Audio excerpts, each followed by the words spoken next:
నిన్న కూడా మనం మాట్లాడుకున్నాం కార్యకర్తలకు సంబంధించినటువంటి అంశం విషయంలో.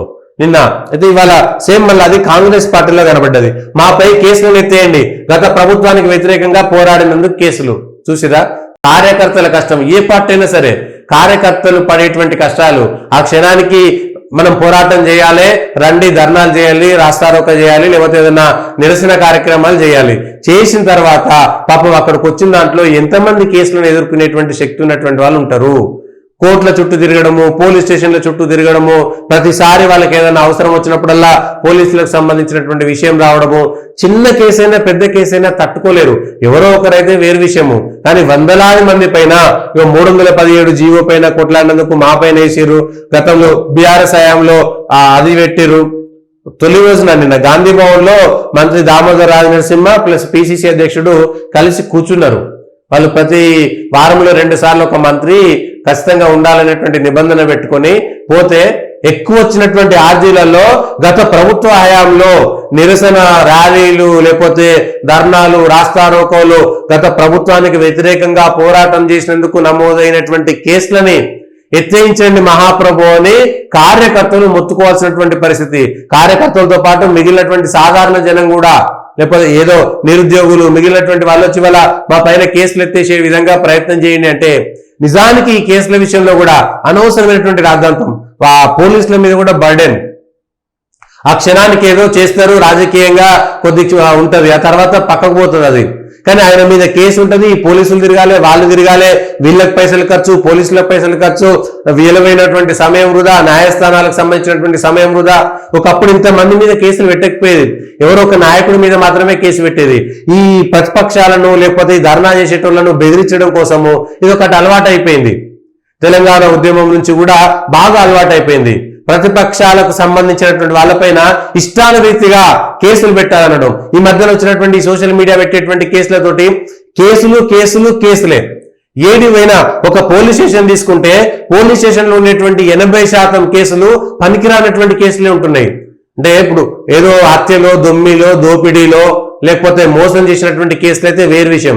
ఈ రాజకీయ ప్రేరేపితమైనటువంటి కేసులే, ఈవెన్ SC/ST అట్రాసిటీ కేసుల్లో కూడా 30-40% కేసులు అయితే సేమ్ రాజకీయ ప్రేరేపిత కేసులే అవుతున్నాయి. లేకపోతే ఈ సోషల్ మీడియా పైన పెట్టేటువంటి కేసులు కూడా అంతే, ఎందుకు పనికిరానటువంటి కేసులు అవి. ఎవ్వరు సమన్వయం పాటించరు, ఎవ్వరికీ ఉండదు అది. సోషల్ మీడియాలో ఈయన మార్ఫింగ్ చేస్తాడు, ఆయన మార్ఫింగ్ చేస్తాడు, కేసులు పెట్టుకుంటారు. ఇవాళ వచ్చి మా మీద కేసులు అయినాయి. మల్లన్న సాగర్ బీఆర్ఎస్ హయాంలో మా పైన పెట్టినటువంటి కేసులను ఎత్తేయండి అని చెప్పి ప్రజా సంఘాల నేతలు మల్లన్న సాగర్, కొండపోచమ్మ సాగర్ కోసం నిర్వాసితుల కోసం చేసినటువంటి ధర్నాలు, పోరాటాలు, గజ్వేల్కి సంబంధించినటువంటి వాళ్ళు మొరబెట్టుకున్నారు. పాపం సమస్యల పరిష్కారం కోసం వారానికి 2 రోజుల చొప్పున మంత్రులు నిర్వహిస్తున్నటువంటి కార్యక్రమంలో 285 విజ్ఞాపనలు వచ్చాయి. 30 మంది సమస్యల మంత్రి అప్పటికప్పుడే ఫోన్ చేసిండు. ఇక మిగిలిన ఫోన్ చేస్తే కూడా కుదరనటువంటి పరిస్థితి. కానీ ఎక్కువ శాతం వచ్చినాయి ఇవి కేసులు. సో కేసులకు సంబంధించి ఇటు పోలీస్ శాఖ కానీ, న్యాయశాఖ కానీ, లేకపోతే ప్రభుత్వం కానీ కలిసి కూర్చొని ఇవాళ ఎక్కడో ధర్నా చేస్తారు. ధర్నా చేస్తే ఇప్పుడు కేటీఆర్ ధర్నా చేసిండు అనుకోండి, కేటీఆర్ మీదనో ఎమ్మెల్యే స్థాయి 2 మీదనో 1 మీదనో పెట్టాలి. మిగిలిన దాంట్లో ఎవరు యాక్టివ్గా ఉన్నారో అంతకుముందు పేర్లు రాసుకొని పంపించేటోళ్ళు, కేసులు పెట్టకపోయేది. పోలీసు వాళ్ళు అక్కడ రక్షణ ఇవ్వాలి కాబట్టి రక్షించేది. ఇప్పుడు అట్లా కాదు, అందులో 50 మంది పాల్గొంటే 50 మంది మీద కేసులు పెడితే కార్యకర్తలు భయపడిపోతున్నారు పరిస్థితి.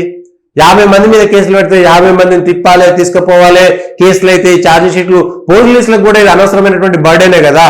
ఎన్నిసార్లు ఆ నాయకత్వం వహించినటువంటి 4 మీద పెడితే 1 మీదనో 2 మీదనో పెట్టుకుంటే ఆ నాయకులు చూసుకుంటారు, వాళ్ళు తిప్పలేదో వాళ్ళు పడతారు, కోర్టుల చుట్టూ పోతారు, లేకపోతే వాళ్ళు బెయిల్ తెచ్చుకుంటారు, అది కొట్టేసుకునేటువంటి ప్రయత్నం చేస్తారు. కానీ సాధారణ కార్యకర్తలను బెదిరించేటువంటి ప్రయత్నం అయితే చాలా చోట్ల సాగుతున్నది. వీళ్ళ అధికారంలో ఉంటే వాళ్ళు, వాళ్ళ అధికారంలో ఉంటే వీళ్ళు, ఇదే సమస్యను ఎదుర్కొంటున్నారు. ఇప్పుడు కొండపోచమ్మ సాగరు ఏదైనా నష్టం జరిగిందనుకో, సాధారణ ప్రజలు బయటకు వచ్చి నిరసన వ్యక్తం చేయాలంటే కష్టమవుతుంది. నిన్ననే మనం ఎక్కడ చూసినాం, తిరుమల తిరుపతి దేవస్థానంలో కూడా అన్నం బాగలేదు, ఈ అన్నదాన సత్రంలో తింటే అన్నం బాగలేదు అన్నందుకు భక్తులపైన కేసులు పెట్టినటువంటి సందర్భాలను చూసినాం. ఇంతకంటే మిస్యూజ్ ఇంకేముంటది? చాలా చోట్ల, చాలా పోలీసులలో, చాలా పోలీస్ స్టేషన్లో ఈ అమ్మాయిల రేప్లో, లేకపోతే అమ్మాయిల మిస్సింగ్ కేసులో, లేదా మర్డర్ కేసులో, దొంగతనాలు, దోపిడీ కేసులో, లేకపోతే భూములు కబ్జాలు తప్ప ఆ కేసులు జెన్యున్ గా అవి ఉండేటువంటి, అవి కాకుండా రాజకీయ ప్రేరేపితమైనటువంటి ధర్నాలు చేసిరని, రాస్తారోకోలు చేసిరని, సోషల్ మీడియాలో కామెంట్ పెట్టిండని, సోషల్ మీడియాలో మాట్లాడిండని, లేకపోతే ఆయన మీద ఇచ్చుకున్నటువంటి కేసులు పనికిరానటువంటి కేసులు, అవన్నీ కూడా కొట్టేయించుకుంటూ పోతే పోలీసుల మీద కూడా చాలా చోట్ల బర్డెన్ తగ్గుతుంది. పనికి రానటువంటి కేసులు, కానీ అవి ఎందుకు కొట్టేయించట్లేదంటే ఇక వీళ్ళని వేధించడానికి ఉపయోగపడతాయి. ఆ కార్యకర్తను వేధిస్తే వాడు మా పార్టీలో చేరుతాడు, ఈ కార్యకర్తను వేధిస్తే వీడు ఆ పార్టీలో చేరుతాడు. అట్లా వీళ్ళ అధికారులు ఉంటే ఆ కార్యకర్తలను, వాళ్ళ అధికారులు ఉంటే ఈ కార్యకర్తలు వేధించడం తప్ప ఇంకేం లేదు. సోషల్ మీడియాలో పెట్టేటువంటి ఈ మాట్లాడేటువంటి మాటల విషయంలో కానీ, పెట్టేటువంటి పోస్టుల విషయంలో కానీ సమన్వయం ఉండాల్సినటువంటి అవసరం ఉంది. కొంతనైనా మాట్లాడేటువంటి భాషలో కొంత అదుపు ఉండి మాట్లాడకుండా ఇష్టాంరీతిగా మాట్లాడుతున్నారు. దొరికింది అని చెప్పి ఫేస్బుక్ లేకపోతే వాట్సాప్లలో ఏది పడితే అది మంచా చెడా లేకపోతే ఫార్వర్డ్ చేసేటువంటి దాంట్లో చాలా మంది ఇబ్బంది పడుతున్నారు. ఇదే అంశం సేమ్ నిన్న మనం మాట్లాడుకున్నటువంటి దాంట్లో కూడా ఇదే జరిగింది. ఇవాళ కూడా కాంగ్రెస్ కార్యకర్తలు మేము బీఆర్ఎస్ పార్టీ అధికారంలో ఉన్నప్పుడు మా పరిస్థితి ఏంది అని ఇవాళ మొత్తుకుంటున్నారు. సో ఈ కేసులు చేయబట్టి చాలా గ్రామాలలో ఇబ్బంది పడేటువంటి కార్యకర్తలు ఏం మాట్లాడాలన్నా కేవలం కక్ష సాధింపుకు సంబంధించినటువంటి దాంట్లో మాత్రమే ఇది ఉన్నది.